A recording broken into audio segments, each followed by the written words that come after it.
Avi Meyers, Northtown Neighborhood News Magazine, Segment 3. Dial us up on the web at ntnm.org. Over 250,000 shows watched on YouTube. Community policing, caps24.org. Sonny Hirsch, my entire technical crew in his spare time, is the chairman of the District Advisory Committee of the 24th District. Go to your CAPS meetings. They work. And speaking of CAPS, we're on the judicial trail already. We really like covering judicial candidates. I think it's one of the least covered areas in politics. And what judges can do to affect your life and your future, I mean, from life and death to child custody to who gets possession of a house, all kinds of things, is so important. And so many people don't even bother to vote for judges. I say start at the bottom of the ballot and go up from there. It is a pleasure. I want to thank Sean Tenner for arranging my next guest, who is running for appellate judge, and that is Don Sampen. How you doing? Nice to be here, Avi. First of all, my pleasure. And why did you choose appellate as opposed to circuit?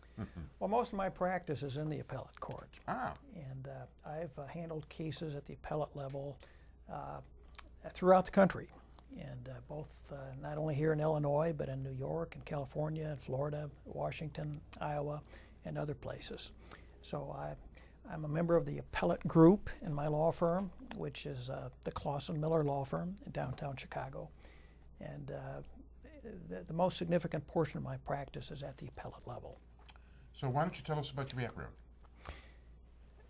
Well, I am from a little town called El Paso, Illinois.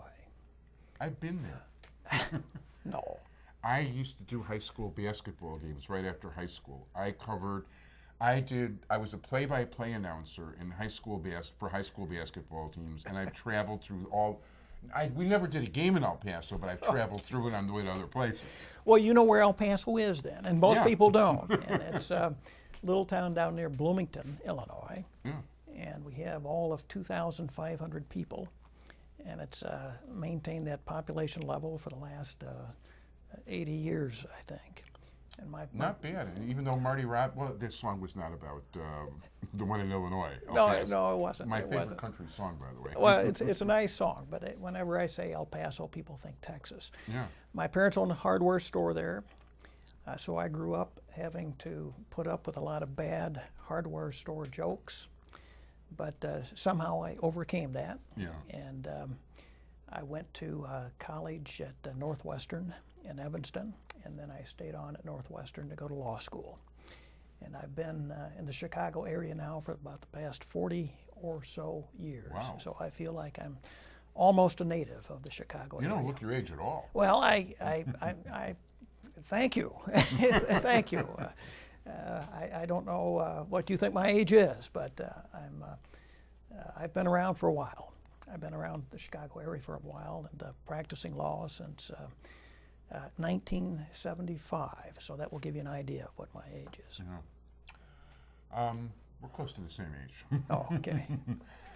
So anyway, why, okay, so if you're a successful appellate lawyer, why become a judge? I think that I could make a positive and perhaps significant contribution to our system of justice in Cook County. Now, I'm running for the 1st District Appellate Court, which is Cook County. I don't know if you're familiar with the appellate court system. Yeah, I am, as a matter of in fact. Illinois. I've had a number of appellate court judges on in the past. Well, good. And Then you know there's 5 districts throughout the state, and Cook County is district number 1, so we refer to it as the 1st District. Right, but let's understand a lot of people are seeing this for the first time, Sure. so even though I've interviewed my share of appellate judges, you know, I want to make sure everybody understands, you know, what's going on. Well, appellate court judges don't try cases. They hear appeals from the trial court. And the trial court in Illinois is referred to as the circuit court.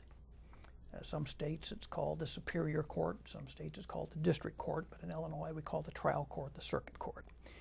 And the loser at the circuit court level has the right to appeal to the appellate court.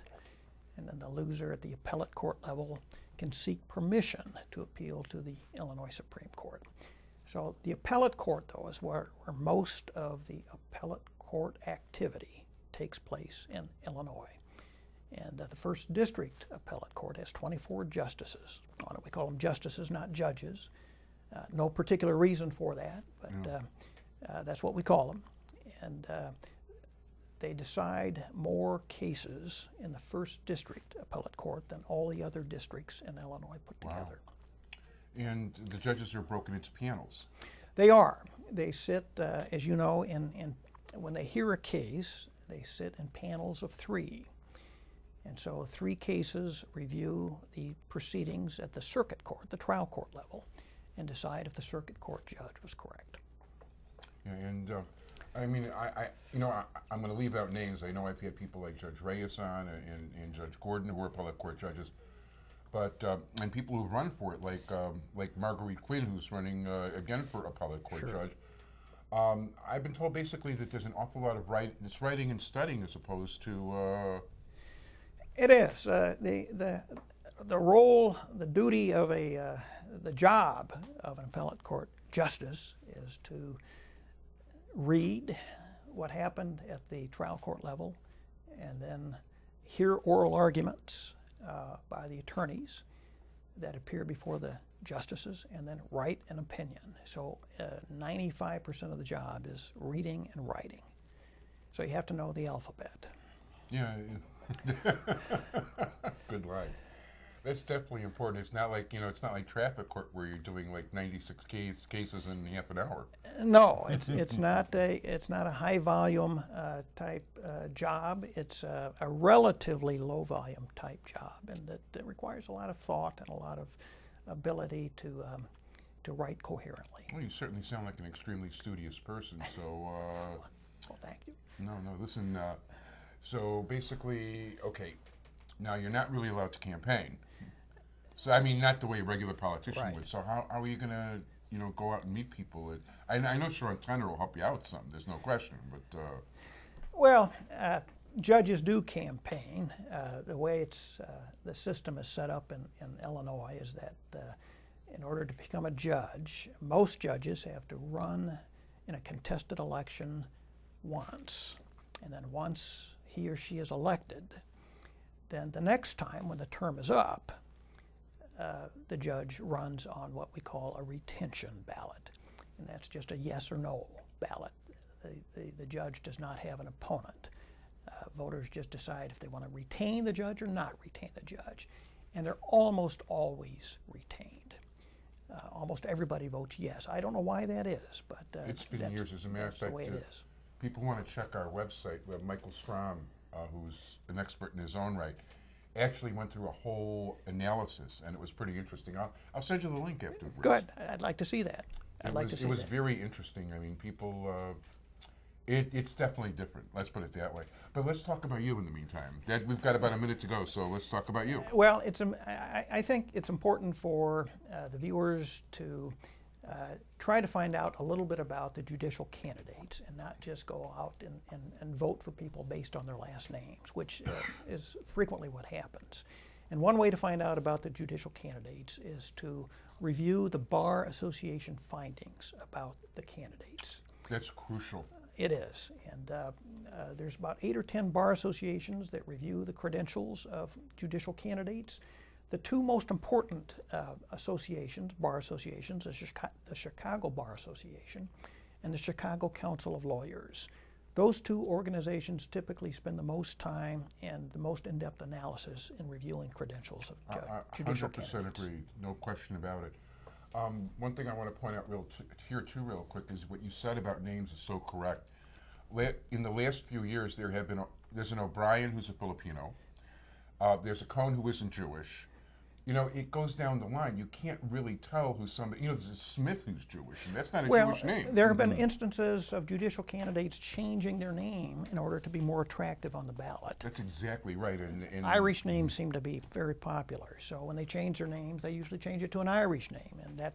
Yeah, they should consider. Sometimes it works, sometimes it does not. Women are popular, so like Joe Smith should then become Evelyn, O'Hara. That's right. Or E. You can use initials, and that sometimes helps. But definitely. Anyway, we are at a time. Listen, I really enjoyed talking to you, and I want you to come back before the election. Well, thank you, Avi. Report back again. I want to thank you very much. Don Sampen. I want to thank my entire technical crew, Sonny Hirsch. If people would like to contact you, contact me. You can look at my website. My website is called sampenforjustice.com. Thank you so much. Goodbye, everybody. Thank you.